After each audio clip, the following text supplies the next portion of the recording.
고린도라는 도시는 운동 경기가 유명한 곳이었습니다. 올림픽 다음으로 큰 이스트미아 경기가 바로 이 고린도 인근에서 열렸다고 합니다. 그러니 바울이 운동장에서 다름질하는 자를 이야기할 때 고린도 교회 성도들 머릿속은 곧바로 땀을 흘리며 달리는 선수들, 환호하는 관중들, 그리고 승자 머리에 씌워지는 그 화관이 선명하게 떠올랐을 것입니다. 여러분, 고린도전서 8장에서 지식은 교만하게 하고 사랑은 덕을 세운다라고 말씀이 있었습니다. 우상의 재물을 먹을 자유가 있다고 의수되는 강한 자들에게 바울은 약한 형제를 위하여 그 권리를 내려놓으라라고 말합니다. 그리고 9장에서 바울은 자기 자신을 본보기로 내세워놓고 있는 것이죠. 바울은 사도의 정당한 권리조차 복음을 위하여 기꺼이 포기한 사람, 바로 그가 바울이었던 것입니다. 오늘 본문에서 바울은 그 절제의 삶을 경주하는 선수의 모습으로 우리에게 보여주고 있는 것이죠. 그리고 곧이어서 광야의 이스라엘로 시선을 돌립니다. 모든 은혜를 다 받고도 광야에 엎드려진 한 세대를 거울처럼 우리에게 보여주는 것이죠. 그리고 마지막에는 우리의 손을 붙드시는 신실하신 하나님께로 우리를 데려가는 것입니다. 오늘 본문 이런 맥락으로 한번 살펴보도록 하겠습니다. 첫 번째로 본문은 썩지 않을 면류관을 위하여 자기 몸을 쳐서 복종시키라고 말합니다. 24절에서 바울은 우리에게 묻습니다. 운동장에서 다름질하는 자들이 다 달릴지라도 상을 얻는 자는 하나인 줄 너희가 알지 못하느냐. 여기서 상은 곧 심판이 수여하는 승자의 상입니다. 모두가 다 달리기를 합니다. 그러나 상은 하나입니다. 그래서 바울이 어떻게 명령합니까? 이와 같이 다름질하여 상을 얻으라. 그저 발을 떼어 놓는 것이 아니라 붙잡으려고 달려가라고 우리에게 명령합니다. 그리고 25절에 보면 이기는 자마다 모든 일에 절제하나니라고 말합니다.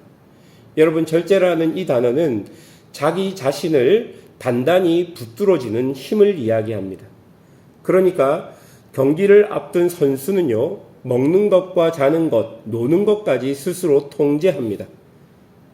그것이 바로 절제인 것이죠. 그런데 바울은 그 모든 수고 끝에 무엇이 걸려 있는지를 우리에게 보여주는데요. 그렇게 운동선수들이 열심히 자신을 절제해서 얻는 것이 무엇입니까? 승리의 면류관이지만 바울이 볼 때는 그것은 썩을 면류관이었습니다. 그런데 그와 대조적으로 우리가 믿음의 경주를 끝까지 다 이루고 나면 우리에게는 어떤 면류관이 주어집니까? 썩지 아니할 면류관이 주어지는 것입니다. 여러분, 이렇게 썩을 면류관을 위해서도 자신을 통제하고 열심히 노력하는데 어떻게 썩지 않을 영광의 면류관을 바라보고 달리는 우리가 느슨하게 그렇게 함부로 마음대로 살아갈 수 있겠느냐라고 바울이 이야기하는 것이죠. 그래서 바울은 26절에 뭐라고 합니까? 나는 다름질 하기를 향방 없는 것 같이 아니하고 라고 말합니다. 향방 없는 것 같이, 곧 목표가 분명하지 않게 흐릿흐릿하게 달리지 않겠다라는 것입니다. 또 싸우기를 허공에 치는 것 같이 아니하겠다라는 뜻이 되기도 합니다. 여러분, 권투 선수가요, 허공에 헛주먹질을 하는 것은 아무 의미가 없는 것입니다. 그래서 바울이 27절에 내가 내 몸을 쳐 복종하게 한다라고 이야기합니다. 여러분, 내 몸을 친다라는 말은요, 권투에서 상대방의 눈밑을 멍들게 만든다라는 험한 단어입니다. 그리고 복종하게 한다라는 것은 곧 노예처럼 끌고 간다라는 말입니다. 그러니까 바울은 자기의 육신을 가만히 두지 않고 멍이 들도록 쳐서 종처럼 끌고 가겠다라고 이야기합니다. 여러분, 바울이 왜 그렇게까지 합니까? 27절 후반을 보십시오. 내가 남에게 전파한 후에 자신이 도리어 버림당할까 두려워함이로다. 곧 시험을 통과하지 못한 자격 미달로 판정받지 않기 위해서라고 이야기합니다. 여러분, 사도 바울처럼 복음을 전하는 사람도 자기 자신이 실격될까봐 두려워한다라고 말합니다. 그런데 여러분, 이와 반대로 고린도 교회의 성도들은 얼마나 교만했습니까? 풍선처럼 부풀어 올라서 자신이 하나님 자리에 앉아서 자신이 원하는 대로 그것이 마치 하나님께서 주신 자유인 양 그렇게 행동한 것입니다. 사랑하는 여러분, 27절에 바울이 말한 내가 남에게 전파한 후에 자신이 도리어 버림당할까 두려워함이로다 라는 말씀을 명심하십시오. 신앙은 결코 자동으로 결승전으로 우리를 이끌지 않습니다. 절제하며 달려가야 하는 것이죠. 둘째로 본문은 모든 은혜를 받고도 광야에 엎드려진 세대를 보라고 우리에게 이야기합니다. 10장 1절에서 바울은 형제들아 나는 너희가 알지 못하기를 원하지 아니하노라 라고 말하면서 역사 속에서 이스라엘이 어떻게 버림을 받았는지를 우리에게 보여줍니다. 여러분 1절부터 4절까지를 보면 똑같은 단어가 5번 우리에게 반복되는데요. 그 단어는 다입니다. 다. 모두 다 할 때 그 다입니다. 우리 조상들이 다 구름 아래 있었고 다 바다 가운데 지났고 다 모세에 속하여 세례를 받았고 다 같은 신령한 음식을 먹었고 다 같은 신령한 음료를 마셨다라고 이야기합니다. 구름과 바다, 이것은 세례를 뜻하는 것이고 만나와 반석의 물은 성찬을 떠올리게 합니다. 그리고 바울은 그 반석이 곧 그리스도라고 말하면서 광야의 이스라엘도 그리스도께로부터 오는 신령한 것들을 마셨다라고 말합니다. 다 마셨습니다. 한 사람도 빠짐없이 똑같이 은혜의 특권을 누렸습니다. 그러나 5절에 모든 것이 뒤집히죠. 5절 보십시오. 그러나 그들의 다수를 하나님이 기뻐하지 아니하셨으므로 그들이 광야에서 멸망을 받았느니라. 여러분 5절이 그러나로 시작되는 것을 기억해야 합니다. 다 은혜의 특권을 누렸지만 그러나 멸망을 받았다라고 이야기합니다. 온 시체가 광야 바닥에 질비하게 깔려 흩어졌다는 끔찍한 표현이 5절의 기록입니다. 다 같은 은혜를 받았지만 정작 약속의 땅에 들어간 사람은 손에 꼽힐 정도였고 대다수는 광야의 모래 위에 쓰러졌다라고 이야기합니다. 그리고 바울은 이것은 6절과 11절에서 뭐라고 이야기하냐면 우리의 본보기라고 부릅니다. 본보기. 곧 그들의 역사가 우리에게 그대로 새겨야 할 교훈이 되었다라고 말합니다. 그러면서 광야 세대가 무너진 4가지 죄를 열거합니다. 첫째는 우상 숭배. 금송아지 앞에서 앉아서 먹고 마시고 일어나서 뛰어논 그 죄를 이야기합니다. 여러분, 이 죄는요 8장에서 다룬 우상 제물 앞에 앉은 문제와 정확히 맞닿아져 있습니다. 둘째는요 음행입니다. 하루에 23,000명이 쓰러졌습니다. 셋째는요 그리스도를 시험한 것입니다. 불뱀에 물려 죽었습니다. 넷째는 원망입니다. 멸하는 자에게 멸망당했다 말합니다. 여러분, 그리고 12절에서 뭐라고 이야기합니까? 그런즉 선줄로 생각하는 자는 넘어질까 조심하라.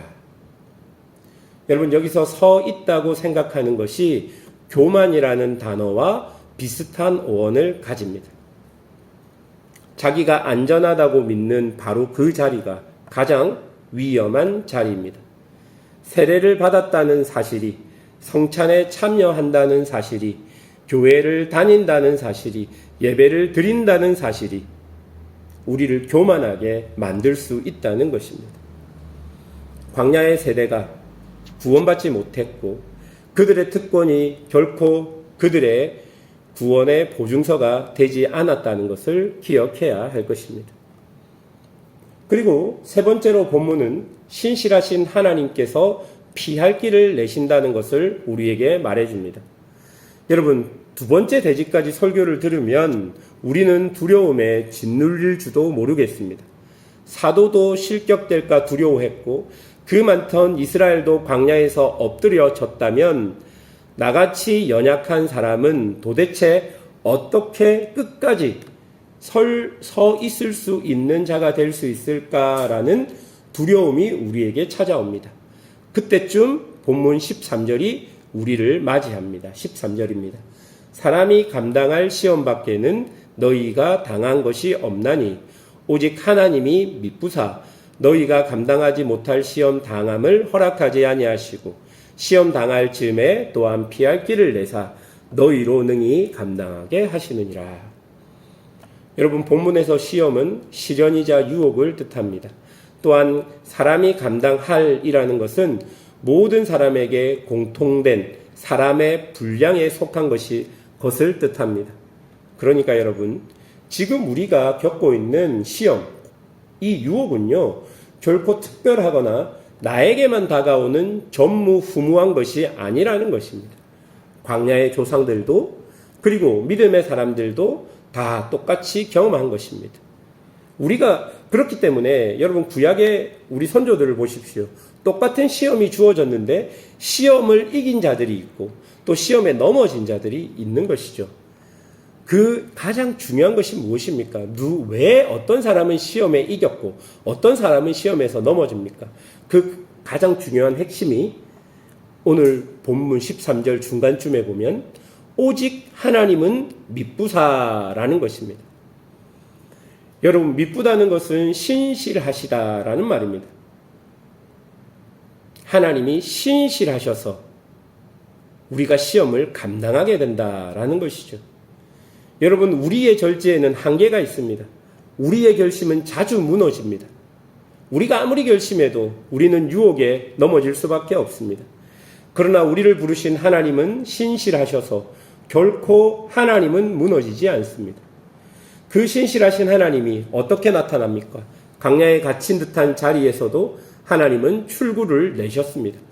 그런데 그 출구는요, 시험을 없애주는 길이 아니라 능히 시험을 견디게 하시는 길이었습니다.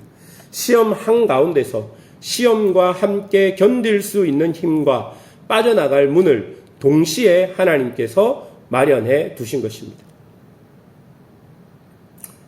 여러분, 썩지 않을 면류관을 바라보며 절지 않은 경주자로 우리는 달려가야 합니다. 그리고 선줄로 생각하는 교만을 내려놓아야 합니다. 그러나 그것보다 더 중요한 것은 우리의 마지막 소망은 우리의 절제나 우리의 조심성에 있지 않습니다. 우리의 소망은 끝까지 신실하게 우리를 붙드시는 하나님, 시험 한가운데서 피할 길을 내시는 바로 그분께 있다는 것을 기억해야 할 것입니다. 우리를 여기까지 인도하신 하나님의 신실하심, 그 신실하심이 결코 우리를 감당하지 못할 시험에 버려두지 않는다라고 본문이 마치고 있는 것입니다. 자기를 쳐서 달려가되 그 길 끝에서 우리를 붙드시는 신실하신 하나님을 바라보십시오. 그 하나님을 기억하며 오늘도 하나님과 동행하며 살아가는 성도들이 되시기를 주님의 이름으로 축원합니다. 함께 기도하겠습니다.